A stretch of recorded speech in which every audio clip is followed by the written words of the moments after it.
क्या बीजेपी मिल्कीपुर में डरी हुई है? अवधेश प्रसाद बोले बीजेपी के कई मंत्री कई महीनों से अयोध्या में डेरा डाले हुए हैं। बीजेपी मिल्कीपुर सीट हार रही है, ऐसा कहना है अवधेश प्रसाद का।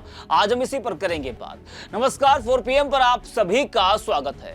लोकसभा चुनाव में बीजेपी की उत्तर प्रदेश में तो बुरी हार हुई, साथ ही साथ अयोध्या जैसी सीट भी बीजेपी को गंवानी पड़ी।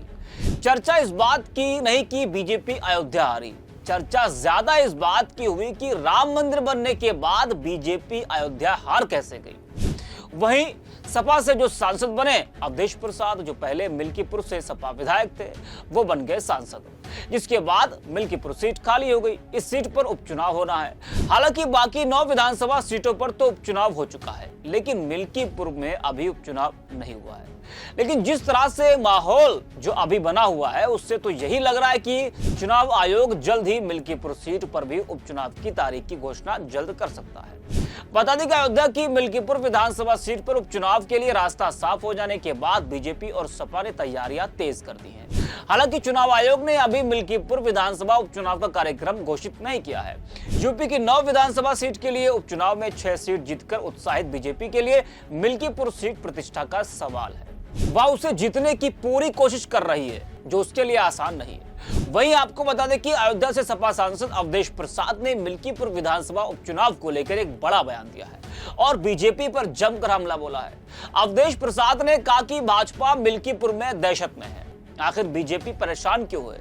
क्या एक सीट से भाजपा सरकार गिर जाएगी या भाजपा सरकार बदल जाएगी? भाजपा क्यों मिल्कीपुर चुनाव को लोकसभा चुनाव से जोड़ रही है? वही उन्होंने कहा कि जिस अयोध्या लोकसभा से मैं सांसद हूं, मिल्कीपुर उसी का पार्ट है, इसीलिए भाजपा दहशत में है। दहशत का ही नतीजा है कि मुख्यमंत्री कई बार आए, 3 महीने में 16 मंत्री आ चुके हैं, लेकिन मुझे मिल्कीपुर की जनता पर भरोसा है। जरा आप सुनिए कि अवधेश प्रसाद ने क्या कुछ कहा है। और दहशत है, क्योंकि वो जिस संसदीय क्षेत्र से हम जीते हैं वो मिल्कीपुर उसका पार्ट है, पार्ट एंड पार्सल, तो इसलिए दहशत में है। और दहशत का ही नतीजा है कि माननीय मुख्यमंत्री 7 बार आ गए, उनके मंत्री लोग 16 मंत्री रुके हैं 3 महीना से। आखिर चुनाव तो एक विधानसभा का है भाई, उससे ना तो उनकी सरकार गिरनी है और ना सरकार बढ़नी है। किस प्रकार की दहशत है? इस प्रकार की दहशत है कि इसको ये अयोध्या से जोड़ रहे हैं, लोकसभा से जोड़ रहे हैं, तो ये इनकी सोच गलत होगी साबित। हमें मिल्कीपुर के देवतुल्य मतदाताओं पर, समाज के सभी साथियों वर्गों पर, आदरणीय बुजुर्गों पर, आदरणीय माताओं पर, बहनों पर और सब पर भी यकीन विश्वास है। तो सुना आपने, अवधेश प्रसाद का कहना है कि बीजेपी मिल्कीपुर में डरी हुई है, तभी उसने अपने कई मंत्री को महीनों से यहां पर लगा रखा है। बता दें कि अयोध्या हारने के बाद बीजेपी में डर तो है, कहीं वो मिल्कीपुर भी ना हार जाए, क्योंकि लोकसभा चुनाव में अखिलेश यादव के पीडीए ने सपा को बड़ी जीत दिलाई और उसी पीडीए का नतीजा है कि सपा ने अयोध्या जीता। तो बीजेपी को अखिलेश के इस फार्मूले से बड़ा डर सता रहा है कि जो रणनीति अखिलेश यादव ने लोकसभा चुनाव में अपनाई, अगर उसी रणनीति पर अखिलेश ने, समाजवादी पार्टी ने मिल्कीपुर में काम किया, तो बीजेपी का मिल्कीपुर जीतना आसान नहीं होने वाला है और जिसका बड़ा असर 2027 के चुनाव पर भी पड़ेगा।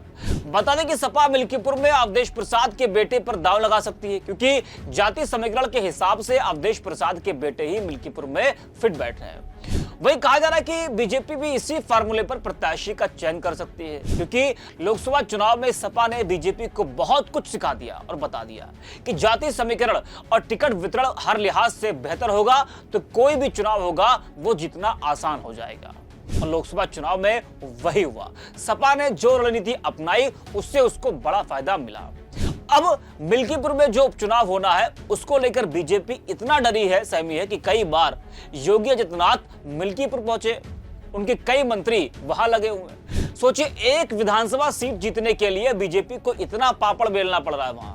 एक सीट पर चुनाव से किसी को कोई बड़ा फायदा या नुकसान नहीं होगा, लेकिन बीजेपी के लिए उसकी प्रतिष्ठा और अयोध्या का सवाल है। इसलिए एक सीट जीतना उसके लिए बहुत अहम हो जाता है, नहीं तो बीजेपी की फिर से बड़ी फजीहत होगी और वो नहीं चाहती कि 27 के चुनाव से पहले फिर से बड़ी फजीहत अयोध्या में हो। आज भी योगी आदित्यनाथ मिल्कीपुर पहुंचे हैं। बता दें कि उपचुनाव की सरगर्मी और लोकसभा चुनाव के नतीजे आने के बाद आज मुख्यमंत्री योगी आदित्यनाथ 5वीं बार मिल्कीपुर विधानसभा क्षेत्र के दौरे पर पहुंचे। उन्होंने इस सीट का जिम्मा संभाल रखा है, ऐसे में उनका यह दौरा मायने भी रखता है। वहीं आपको बता दें कि भाजपा कुंदरकी उपचुनाव की तर्ज पर अयोध्या की मिल्कीपुर उपचुनाव लड़ने की तैयारी कर रही है, जो बीजेपी के लिए आसान नहीं होने वाला। जी हाँ, क्योंकि कुंदरकी में बीजेपी कैसे जीती है वो उसी को अच्छे से पता है और वहां का मामला पूरी तरीके से अलग था। प्रत्याशी का वहां पर विरोध था, जिसकी वजह से बीजेपी को फायदा मिला, लेकिन मिल्कीपुर में ऐसा नहीं होने वाला है।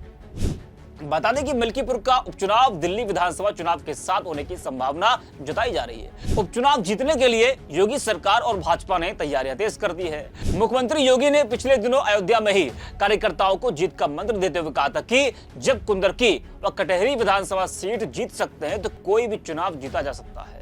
जी हाँ, वही अब सवाल यह कि मिल्कीपुर इतनी महत्वपूर्ण क्यों हो जाती है। तो मिल्कीपुर विधानसभा उपचुनाव में बीजेपी बटेंगे तो कटेंगे जैसे नारों के जरिए हिंदू मतदाताओं को एकजुट करने की कोशिश कर सकती है, बल्कि कर भी रही है, जबकि सपा को अपने पीडीए पर भरोसा है। मिल्कीपुर सीट इसलिए भी महत्वपूर्ण है क्योंकि यह उस अयोध्या लोकसभा क्षेत्र का हिस्सा है।